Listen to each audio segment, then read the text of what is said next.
Hi, this is Dr. Victoria Narule, a research fellow at the Extractive Hub, which is based at the Center for Energy, Petroleum, Mineral and Policy at the University of Dundee in the UK.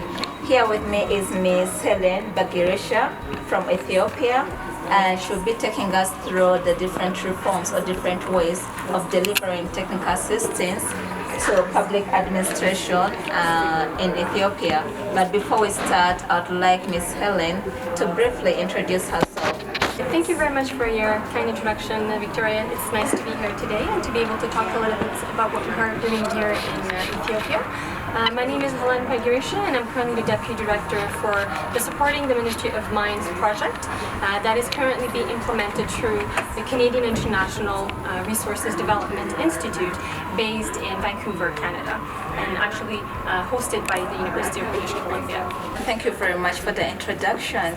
So in today's session, we want to focus on the different ways of delivering technical assistance to public administration reforms, to build public administration reforms. Could you please give us the highlights specifically in the extractive industries? Thank you again for this opportunity, Victoria. So I would like to maybe talk more about what CIRDI has done and what type of approach it has developed throughout the last 5 years of its inception through the various projects that it's been involved. CIRDI has a very unique approach to technical assistance by developing different strategies that really try to build national ownership over the projects. So there are different ways of developing that. One example that comes to mind is really building the partnerships between government entities and the developing aid partner. One specific example I can give with some projects is the fact that the ministry, which is our delivery partner, is directly involving us and within the project to make sure that there's joint planning sessions, that any type of activity is built upon the directions, the targets that are part of the ministry's targets and directions. So there's nothing new that is being created except from the fact that everything that's going to be developed is based on a strong partnership, on joint decision making, on collaboration, and national ownership at the end of the day. So CIRDI is really geared into providing technical excellence, expertise, and one of the examples that we can also give with extractive hubs, where we've been involved with this institution in really providing rapid response when it came to reform activities that were specifically pinpointed by the ministry or the Geological Survey of Ethiopia. So it was an advantage to see that there is a way within this type of partnership to ensure that there is leading practices that are included within national practices, which at the end of the day shows that the relevance of the governance system that's being reformed stays aligned with the needs of the industry, but as well with the needs of government, in making sure that the regulation of the sector and the impact of the sector on its national economy and contribution on the national economy are fully taken into consideration, both from the industry side, from the government side, but as well on the community side. So one other key example I could give you on the CIRDI's approach when it comes to public reform,